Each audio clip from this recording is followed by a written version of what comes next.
Well, today we're in our third week of our Christmas series, and we're talking today about how God came at Christmas time, how God came to set people free. We're joined in the studio by Pastor Dave. Dave, thanks for joining us. What are we talking about here today? Well, you know, Brian, when I was putting this together, what dawned on me is 2.3 million people are in our prison system today. But even maybe more shocking is that millions upon millions are in other kinds of prisons. There's the prisons of hurt, prisons of worry and doubt and rejection. And one of the cool things about Jesus is when he came to set people free from all kinds of prisons. Yeah, and I think it's good to think about this at Christmas time. It's not just the traditions and the music, all of that wonderful stuff. But I love that this is like Jesus came to set prisoners free. All of us. Yes, right? and what's exciting is Jesus gets asked to come to his hometown synagogue. He can pick any scripture he wants to talk about. He picks Luke 4:18 that basically says, I want to let you know, I'm here to help people be set free. Yeah. And so the first group he talks about are people that are broken. Yeah. Those are people, I'm mentoring a guy from out of state on the phone, and we talked yesterday, and he just said, I'm just so broken about my sin. I'm so overwhelmed about my struggles.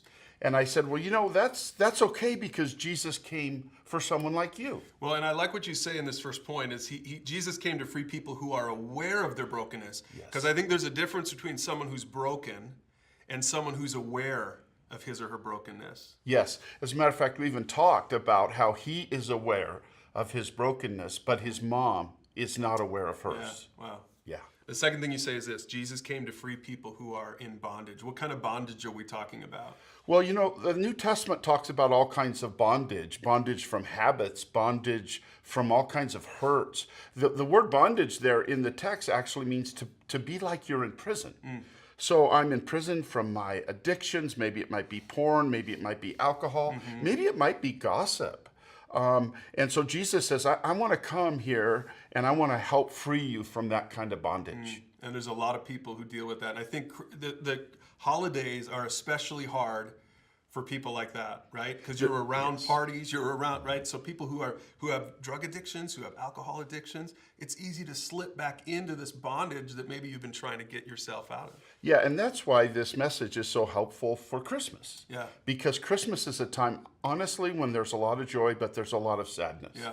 And people don't have the kind of relationships they wish they had. Yeah, Yeah. that's good.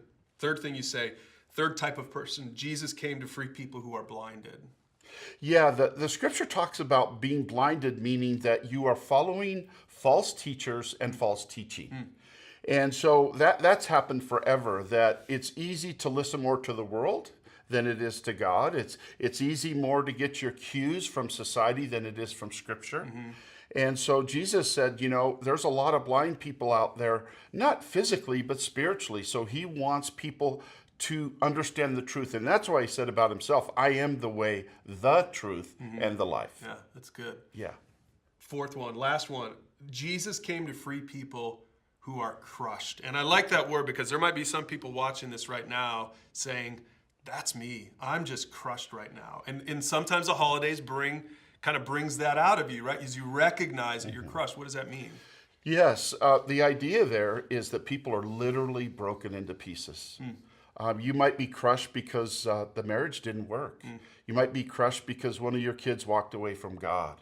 You might be crushed the job you love. They're doing a restructuring and you just found out you're not part of it. And so this idea of totally being kind of decimated. But again, there's encouragement in the scripture, Romans 8:28, for all things can work together for good to those that love God and live according to his purpose. So Jesus is the only one that can come and take all the broken pieces of our life, not just restore it, but even make good of it. Yeah, that's good. Yeah. I want to just end this video by encouraging you, if you're watching this video in a small group or with a mentor, Christmas is coming up. Jesus came to free these kinds of people, but he wants to do it through your invitation. Christmas is one of the easiest times to invite somebody to come to church. And so I want to challenge you for any of these categories where you feel like, I know people who are in these categories that Jesus came to free. Invite those people to your Christmas Eve service or to your Christmas service on Sunday. Invite them because this might be the season where they get the greatest gift of all and you can help them meet Jesus.